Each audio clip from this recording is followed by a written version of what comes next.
Saya ingin memperkenalkan diri terlebih dahulu. Saya Asti, saya dari penerbit Yaguipa dan juga Pusat Bahasa Seni Budaya dan Pasar Institut yang akan memandu acara pada pagi hari ini.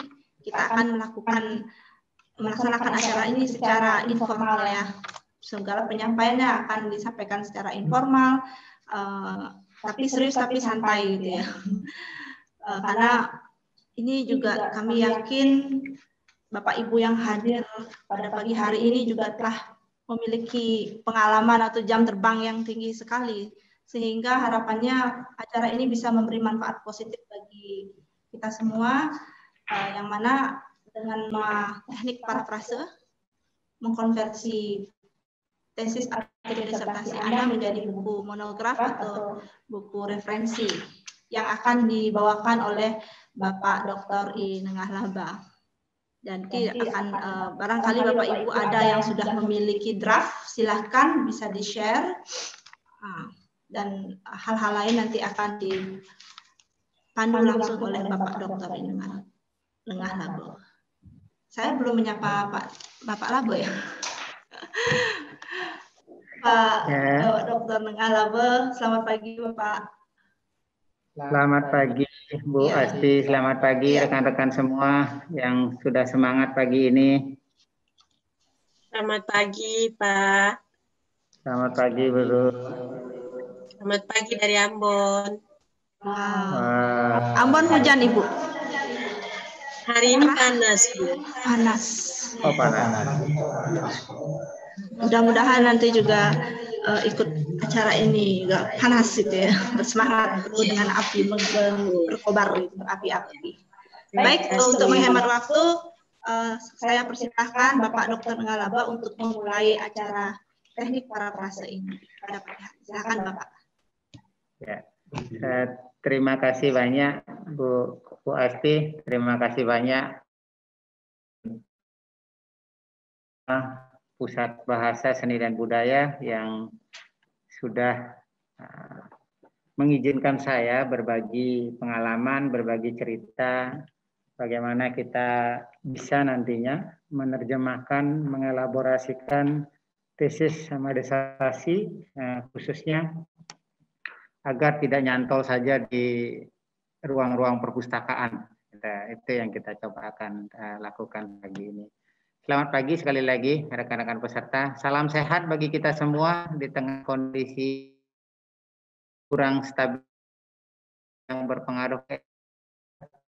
Senang pada pagi hari ini kita akan saling berbagi.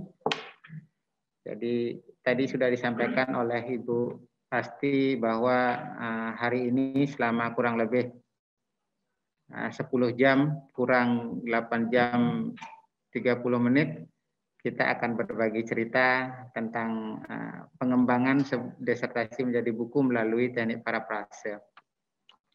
Mohon izin Bapak dan Ibu, saya tampilkan screen dulu.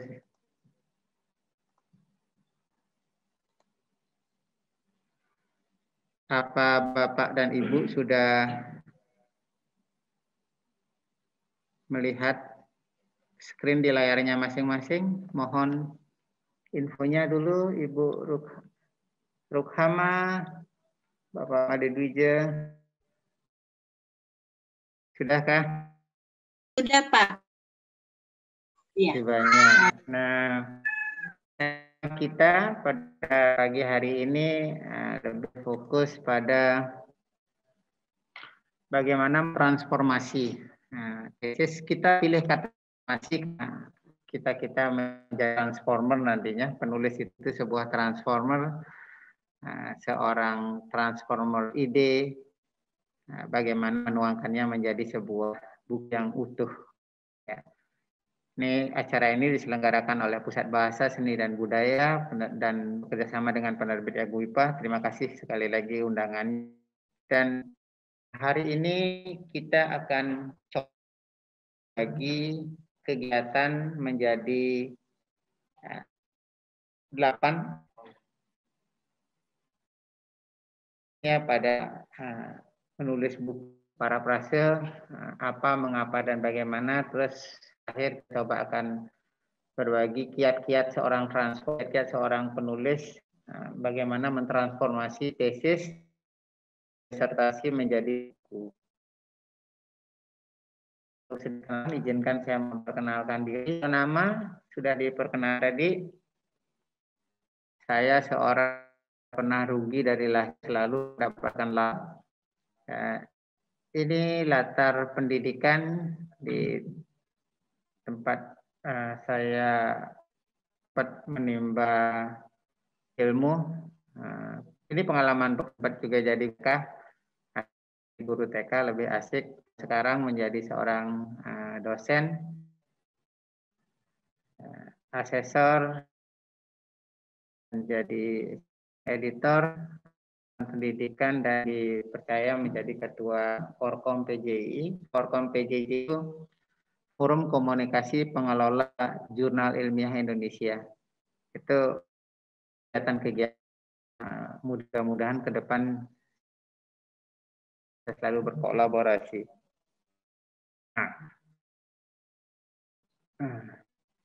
Ini lembaran-lembaran buku yang saya tuliskan.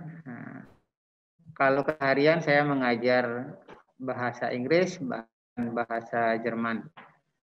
Bahasa Inggris profesi, lebih banyak mengajar di sekolah tinggi vokasi di Institut dan Bisnis Internasional yang ada di Denpasar.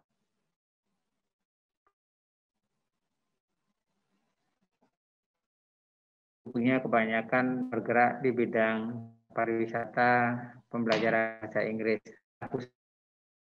Dan sudah barang tentu kinerja kita diukur melalui karya-karya yang ada untuk mendapatkan kenaikan jabatan fungsional. Ini satu buku yang akan hibah penulisan buku.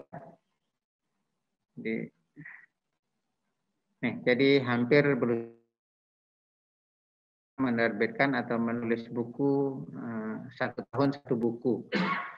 Juga salah satu seorang dosen. Ini mengajar bahasa Inggris, statistik untuk mahasiswa manajemen pariwisata. Karena kesulitan statistik lumayan mereka, saya coba juga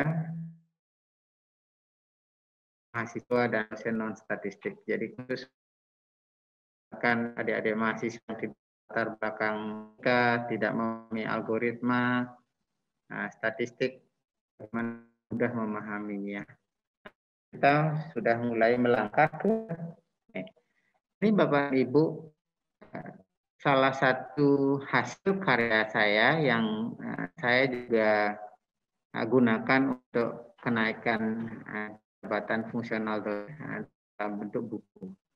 Nah, buku ini terlahir dari tesis berjudul ini, An Equivalent Analysis tentang frase depan dan bahasa di Inggris.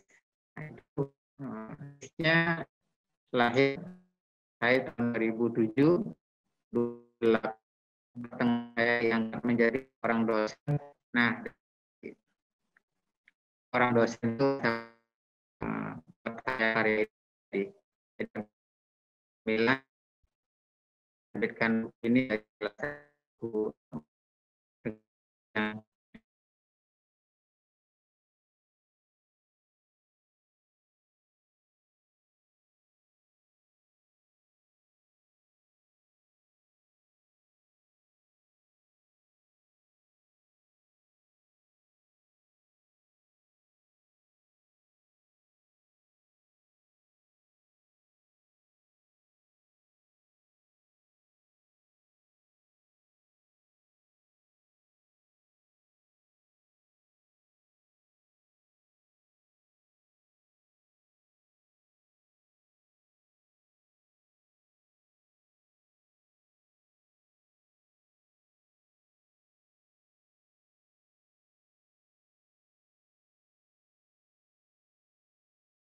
Saya nggak bisa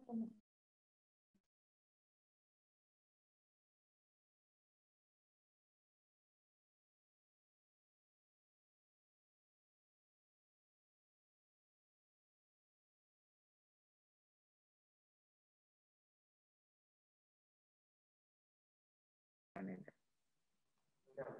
Sudah. Mohon permakluman Bapak dan Ibu, ada sedikit kendala teknis, biasa sinyal.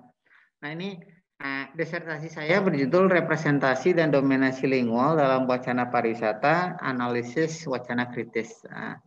Saya latar belakang keilmuan adalah seorang linguis yang bertugas di Lembaga Pendidikan Tinggi bidang pariwisata. Jadi saya selalu mengkaitkan, menghubungkan antara bidang ilmu dengan tempat kerja.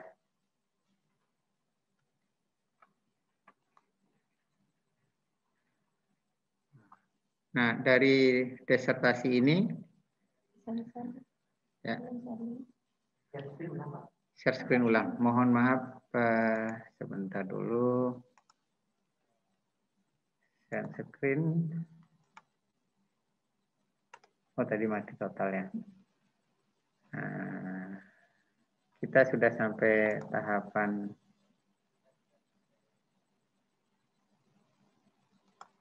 ini, Bapak dan Ibu.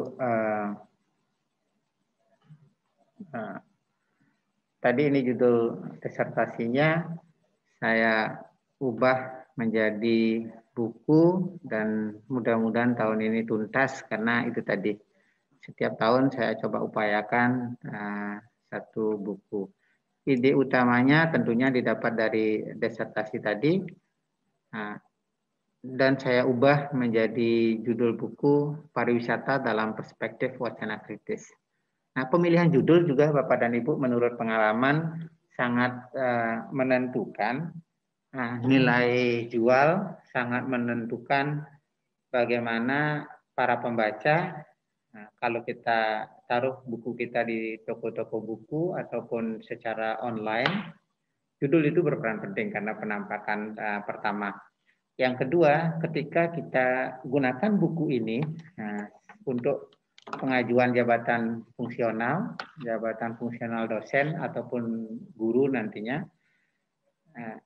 para reviewer akan bisa melihat bahwa hasil karya buku kita itu tidak secara otomatis mengalami auto plagiat jadi hasil karya disertasi ataupun tesis kita. Ini penting sekali. Bisa dibandingkan Bapak dan Ibu, jadi judul disertasinya adalah Representasi dan Dominasi Lingual dalam Wacana Pariwisata, Analisis Wacana Kritis. Saya ambil judul bukunya Pariwisata dalam Perspektif Wacana Kritis. Nah, yang ulasannya nanti sebentar bagaimana mengulasnya secara teknis karena kita pada pagi hari ini lebih fokus secara teknis dan lebih banyak sharing. Saya sendiri kurang lebih akan ngobrol selama 25 menit, nanti kita akan lebih banyak diskusi. Ya. Kalau kita baca definisi Bapak dan Ibu, ini pedoman operasional PAK tahun 2019 di halaman 31 jelas membedakan antara buku referensi dengan buku monograf. Kalau kita berbicara definisi di kamus dan seterusnya, kita tidak akan jadikan patokan untuk pada hari ini karena yang kita akan jadikan patokan adalah bagaimana buku ini bermanfaat untuk pengajuan jabatan fungsional. Karena kalau nilai komersial beda lagi konteksnya. Jadi buku referensi suatu tulisan dalam bentuk buku, kata kuncinya ber-ISBN yang substansi pembahasannya pada satu bidang ilmu kompetensi penulis. Kalau monograf, yang substansi pembahasannya hanya pada satu topik atau hal dalam suatu bidang ilmu kompetensi penulis. Contohnya Bapak dan Ibu, izin saya mencontohkan diri saya sendiri. Saya seorang bidang ilmu linguistik. Jadi kompetensi saya memang di bidang ilmu bahasa.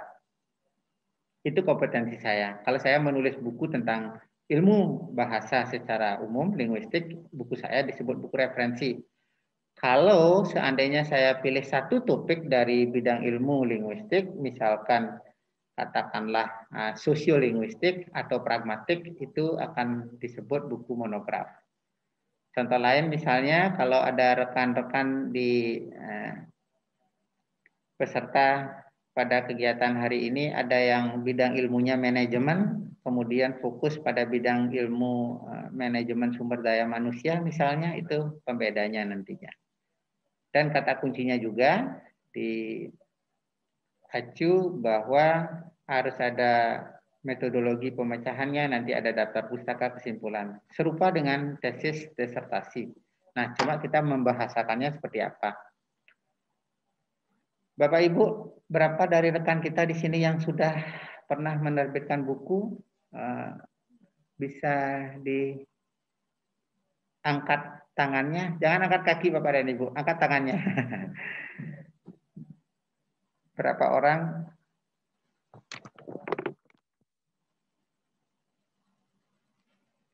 Ya, Ibu Nurul. Nah, memang kalau kita menulis buku, Bapak dan Ibu, kadang-kadang persoalannya kita memulainya dari mana? Kalau jawaban dari sini, ya memulainya dari manapun bisa, kan?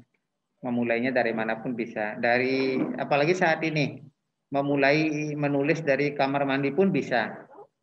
Jadi sambil bersemadi, kemudian buka HP misalnya, cari ide tertentu, buku-buku itu memulainya dari mana? Tinggal kemauan mungkin Bapak dan Ibu.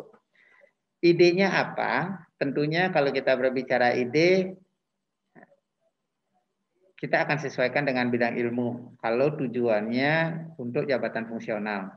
Kalau tujuannya untuk nilai komersial, idenya itu harus menyesuaikan dengan pasar. Jadi kata kuncinya, interestnya ada di mana, kepentingannya ada apa. Nah, yang lumayan biasanya menantang adalah cara menjaga kohesi sama koherensi. Tidak semua dari kita mampu memahami atau menjaga kohesi sama koherensi. Ide itu ada, bagaimana menuangkannya, setelah tertuang itu bagaimana mengkaitkan antara satu kata dengan kata lainnya, itu perlu proses dan perlu konsistensi dan persistensi nanti jawabannya.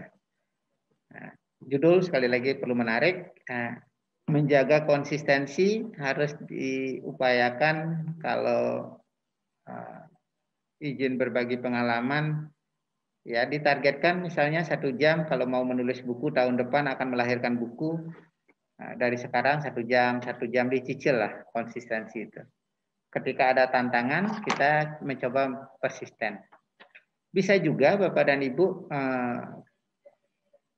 kalau kita kekurangan waktu dan energi, berkolaborasi dengan pihak lain, berbagi peran misalnya dengan rekan-rekan satu bidang ilmu, kemudian bab 1 sampai 4 dia yang kerjakan, kita bab berikutnya dengan masing-masing topik itu, saya yakin Bapak dan Ibu sudah pasti akan melakukannya ketika mau memulai. Yang kedua, idenya sudah terbentuk dan idenya sudah tertuangkan. Makanya kita, ini Pak Dwijo selaku Direktur Denpasar Institute, Lembaga Riset dan Pengembangan SDM, bagus punya ide, punya moto mereka. Jadi saya senang transforming ideas into action begitu. Jadi bagaimana mentransformasi ide menjadi tindakan nyata. Nah, itu penting sekali. Kadang-kadang ide ada di kepala bikin pusing juga. Nah, bagaimana supaya buku terbit? Nih, ya skripsi, tesis, disertasi atau hasil penelitian lainnya itu menariknya cepat bisa dijadikan buku Bapak dan Ibu, karena ide itu sudah ada secara garis besar, konsep sudah masih matang, jadi referensi apalagi saya yakin Bapak dan Ibu yang tadi sudah disampaikan peserta kita yang kita ajak berbagi pada hari ini dari berbagai universitas, tentunya sudah pernah menyelesaikan yang namanya tesis minimal ataupun skripsi. Jadi itu banyak referensi, nilai jual pasti akan tinggi karena akan diperlukan oleh mahasiswa-mahasiswa terkait. Ya, kedalaman analisa pasti sudah ada karena sudah sekian pembimbing menelusuri kan. Ada pengalaman kita kan Bapak dan Ibu bisa kalau kita mengingat kembali masa-masa kuliah S1, S2 itu Aduh, lumayan. Kadang pembimbing 1 bilang A, pembimbing 2 bilang B, dan seterusnya itu.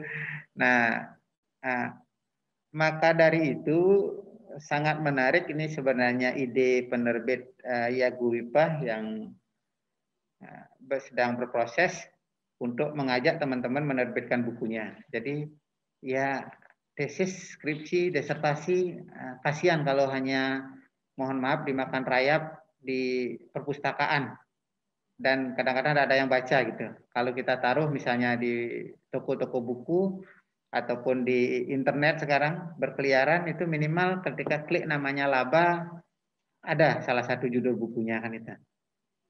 Itu Bapak dan Ibu kedalamannya sudah pasti diragukan. Apalagi jika penelitian memiliki novelty. Biasanya kalau sudah yang namanya disertasi, kebaruan suatu konsep itu pasti akan bisa didapat, bisa dijabarkan. Nah, ini akan menjadi kebanggaan Bapak dan Ibu. Kebanggaan dan kepuasan. Kenapa buku atau tesis disertasi menjadi kebanggaan ketika ditulis jadi buku? Ya minimal nyantol di rak buku itu. Jadi kalau ada saudara Misan yang main ke toko buku ataupun nge-search di internet, oh ada loh Pak Made Wijaya Kusuma namanya yang menulis buku ini. Gitu. Oh, Bu Aisyah Ali ini. Oh, Bu Rukama ini dari Ambon gitu kan. Jadi itu yang jadi kepuasan tersendiri, kebanggaan jadinya kan. Dan ini ketika berbicara pekerjaan, profesi, bisa lebih cepat untuk naik pangkat Bapak dan Ibu. Dan saya sendiri alami dengan melakukan tadi tulisan-tulisan seperti tadi, lumayan cepat untuk jabatan fungsional saya 2 kali sampai lompat jabatan. Tahun 2009 baru diangkat jadi dosen, sekarang sudah lektor kepala 550. Jadi per tahun 2019 kemarin. Karena itu tadi kita mencoba menggoreskan ini dan itu. Nah, mengapa perlu parafrase sudah pasti Bapak dan Ibu, karena di ketentuan PAK, pedoman angka kredit itu saya pahami dan keseharian juga melakukan itu karena ditunjuk menjadi tim penilai jabatan akademi dosen di LL Dikti Wilayah 8. Parafrase itu penting karena kalau disertasi langsung diubah covernya dengan konten yang sama, apalagi sekarang buku itu harus mengalami plagiat untuk pengajuan ke lektor kepala ataupun guru besar, itu pasti akan terdeteksi. Nah, bagaimana menghindari sang malaikat Turnitin ataupun cek plagiat lainnya? Ini melalui parafrase. Apa itu parafrase dan mengapa itu dipentingkan? Nih, satu, menghindari bahasa yang kaku. Bapak dan Ibu sudah lihat kan dibuka-buka tesisnya mungkin kemarin atau 2 hari yang lalu, karena kita akan berbagi pada hari ini agak kaku. Apalagi pembimbing kita dulu itu memiliki jiwa-jiwa yang kaku. Jadi bahasanya saklek gitu kan. Nah, parafrase diperlukan untuk menyederhanakan pilihan diksi itu tadi yang berat-berat. Nah, bagaimana teknisnya sebentar kita akan pasti berbagi dan kita akan share. Dan yang poin penting adalah menulis itu bukan untuk diri sendiri. Nah, kita tahu betul itu dan kita pahami menulis itu untuk orang lain. Bagaimana orang lain bisa membaca, menikmati isi bahasaan dari apa yang kita tuliskan agar lebih menarik. Bayangkan nanti kalau menulis buku manajemen SDM dengan bahasa yang kaku, padahal berbicara SDM itu berbagai karakter. Parafrase kata kuncinya untuk menyelesaikan itu. Judul tadi sudah kita sempat bahas, harapannya menarik dan karya menjadi lebih otentik dan profesional. Jauh dari kata plagiat itu kita tadi. Karena plagiat pun, auto plagiat pun nanti kena kan. Auto plagiat, jadi auto plagiat itu mengutip karya sendiri, bisa kita parafrasekan sebenarnya. Definisinya kita tidak akan terlalu banyak berbicara di sini, bisa kita googling. Yang saya tampilkan pun hasil dari googling Bapak dan Ibu, dan beberapa referensi kunci kita juga paparkan di sini. Jadi parafrase itu menerjemahkan kembali teks asli menjadi kata lain. Daripada terus mengatakan aku cinta kamu misalnya, bisa diganti parafrasekan sedikit kan. Nah, aku cinta kamu bisa diganti dengan kata yang lebih pas, yang lebih intimate, yang lebih emosional. Saya tidak akan paraphrasekan itu karena itu ada di hati masing-masing Bapak dan Ibu. Strategi paraphrase akan menghasilkan teks bacaan yang efektif. Kenapa dikatakan efektif? Karena itu tadi, kohesi sama koherensi itu dipadukan, disatukan, dielaborasikan. Dan penulisnya terhindar dari tindak plagiasi. Nah, bagaimana kita bisa menerjemahkan tesis, disertasi itu menjadi sebuah karya buku dalam bentuk monograf ataupun referensi. Kita paham, kita sudah memahami pengetahuan ilmiah dan pengetahuan tata bahasa yang baik dan benar itu sekarang ini gampang, lebih gampang karena sudah Mbah Google, Uncle Google itu sudah menyediakan. Misalnya mana sih kata yang tepat kalau dalam bahasa Indonesia, sekedar atau bisa di googling bersama. Nah, paraphrase, jadi kalau kita acu dedengkotnya bahasa, seorang linguis, si Jacobson pada tahun 1959 itu menuliskan rewording. Rewording itu menuliskan kata kembali untuk menyampaikan pesan makna yang merujuk kata gabungan-gabungan kata dan refleksional yang berbeda-beda. Contoh Bapak Ibu ini saya juga sudah tuangkan di dalam buku saya yang tertuang di disertasi. Penelitian tentang wacana pariwisata dengan pendekatan analisis wacana kritis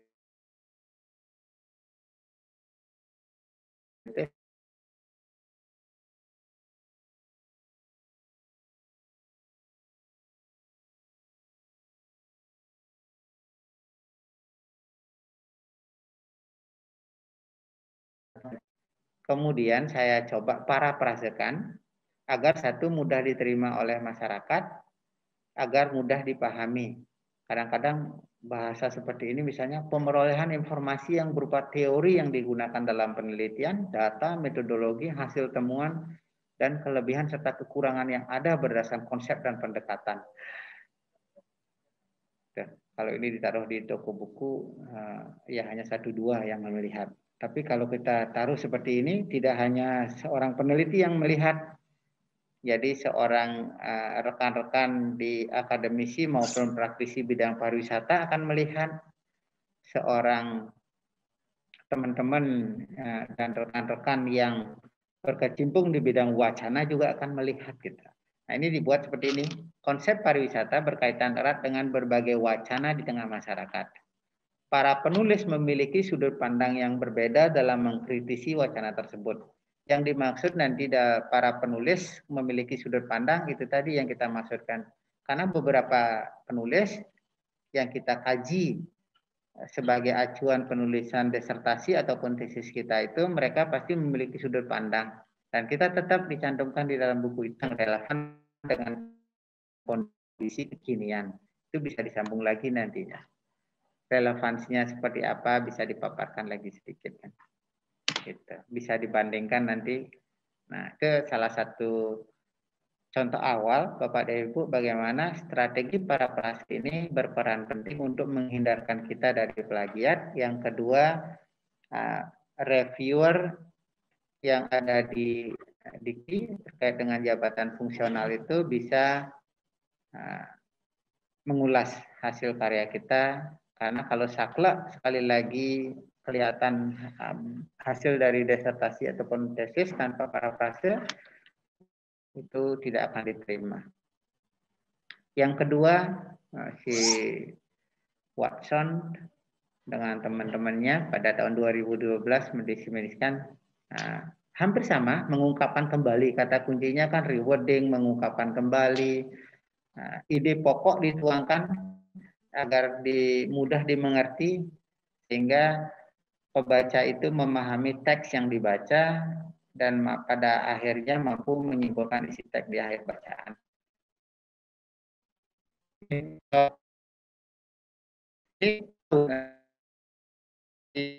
Teman-teman semua ini ada di mana di bab 1. Jadi melalui kajian dan penjelasan mendalam tentang representasi lingual, dominasi, dan melalui penelusuran berbagai strategi, terusnya diharapkan memberikan manfaat. Ini menjadi kitab sucinya para mahasiswa S2, S1 dan S3. Jadi harus ada penelitian apa? Apalagi apa? Nah, jadi seluruh ide pokoknya itu agar mudah diterima bisa saja nanti salah satu. Apakah Ibu? Belum tentu.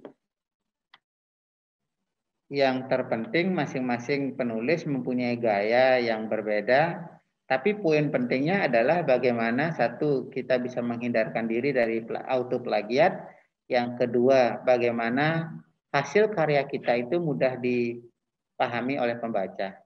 Contoh misalnya, dilihat dari perspektif linguistik, lingual yang dapat ditelusuri dengan berbagai strategi. Strategi ini dapat digunakan untuk memahami ideologi kepariwisataan yang sudah dan sedang dibangun. Dua strategi yang dapat digunakan adalah dan seterusnya. Itu pola-pola kita melakukan parafrase. Nah, di dalam tulisan karya ilmiah, tesis, skripsi, dan disertasi pasti rutin ada, sudah dapat dipastikan. Lecture mencontohkan apa? Muhammad berpendapat bahwa ini sudah baku. Bagaimana kita memparafrasekan ini, Bapak dan Ibu? Parafrasekan dalam satu kalimat yang harapannya singkat, koheren, variatif, dan satu kesatuan pikiran. Nah, bagaimana caranya secara praktis? Karena hari ini kita berbicara teknis juga, selain berbicara teoritis. Singkat, hilangkan bunga-bunga yang akan mengganggu pembaca. Bahasa anak mudanya itu lebay.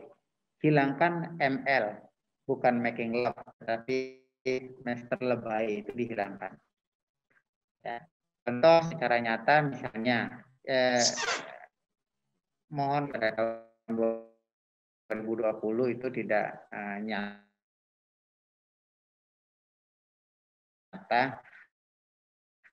Jadi kita pakai contoh saja, tetapi secara substan dalam tulisan karya meningkatnya perpindahan tenaga kerja wanita dari pedesaan ke kota terbukti telah mencapai dan seterusnya. Nah, ini bisa kita parafrasekan. Perpindahan tenaga kerja wanita dari desa ke kota meningkat.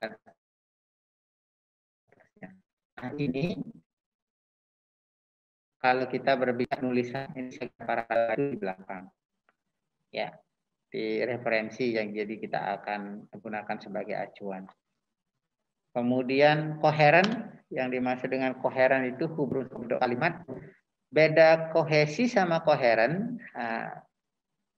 Mohon izin Bapak dan Ibu, mohon permakluman juga. Saya yakin Bapak dan Ibu sudah memahami lagi.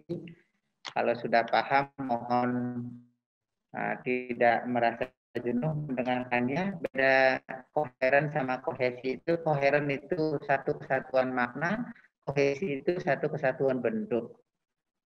Dalam tataran tulisan kadang-kadang penulisan itu disamakan. Hal yang benar ketika berbicara itu satu kesatuan. Nah, dan cenderung biasanya kalau bentuknya sudah bersatu, maknanya pasti bersatu, kecenderungan. Tetapi terusnya nih bisa saja nanti diubah menjadi setiap orang yang hendak berumah tangga tentu menginginkan hidup bahagia untuk selama-lamanya. Tidak sedikit pun terbesit dalam pikirannya bahwa ia akan mengalami tindak kekerasan dalam rumah tangga. Kalau kita lihat kedua tulisan ini, dengan makna yang sama, itu bisa tersampaikan dengan cara yang berbeda. Dan poin pentingnya, kadang-kadang kita sebagai penulis juga melupakan bahwa kita menulis itu bukan untuk diri kita sendiri. Kita menulis adalah untuk orang lain. Itu kadang-kadang kelewat. Saya beberapa kali sempat alami ketika menulis puisi, ketika menulis cerpen itu. Seolah-olah, oh saya menulis ini untuk kenikmatan saya. Tidak. Saya menulis ini untuk kenikmatan saya dan kenikmatan orang lain. Jadi kalau sama-sama menikmati kan enak Bapak dan Ibu. Ya. Makanya tulisan kita perlu kita mantapkan dengan teknik parafrase tadi. Variasi bisa dari sisi diksi. Diksi itu kata, nanti bisa juga dari sisi struktur kalimat. Contohnya ini sekali lagi jangan terlalu diperhatikan ada jadik ya. 18 gitu. Hanya sebagai contoh. Nih, bisa diupayakan seperti itu, bisa juga nanti kesatuan pikiran, hanya satu pokok pikiran. Nih. Nengah 2017 menyampaikan bahwa sekemanyi adalah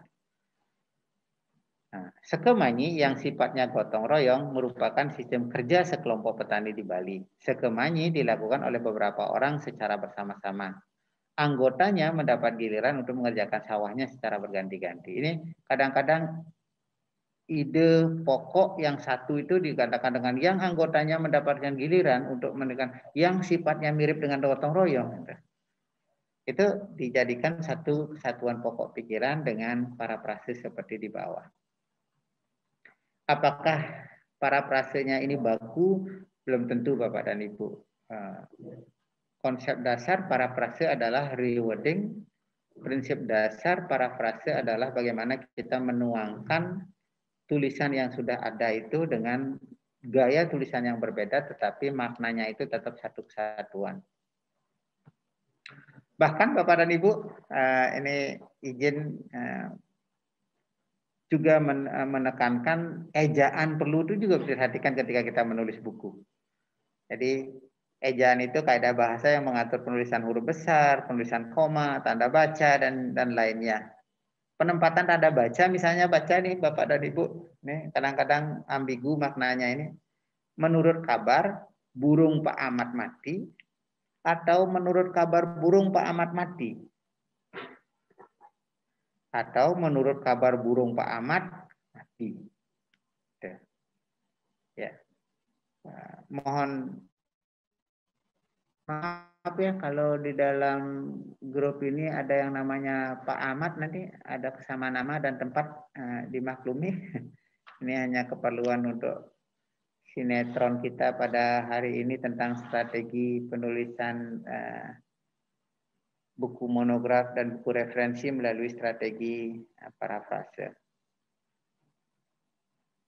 Kiat-kiat kita, nih terakhir 5 menit terakhir sebelum kita akan saling sharing.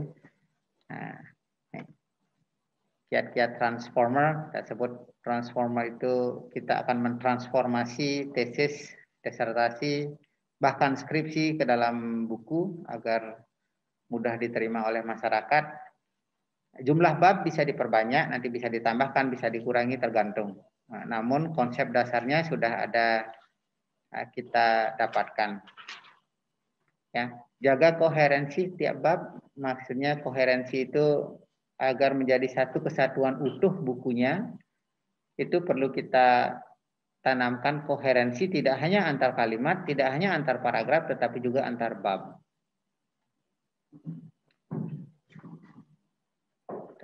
Kiat berikutnya, ini pengalaman yang nyata saya lakukan. Buat tema kecil tiap bab, bisa nanti dalam buku nanti tidak diperkenalkan secara ansih metodologi ini seperti itu tadi, seperti kita menulis skripsi jangan. Tapi metodologi, analisis itu bisa disampaikan secara lebih mudah dipahami oleh Bahkan yang orang non-scientific pun bisa mengerti arah tulisan kita. Nah, berikutnya bisa kita hapus bagian-bagian tesis yang tidak diperlukan, misalnya istilah-istilah atau ungkapan-ungkapan tertentu. Bisa juga nanti penjabaran-penjabaran dalam tesis bisa kita berikan ilustrasi dalam bentuk tabel, diagram visual, biar mudah dipahami. Jadi misalnya ketika berbicara tentang salah satunya menganalisis statistik itu misalkan, daripada menjelimet mengkonsepkan hal-hal yang agak kaku bisa divisualisasikan.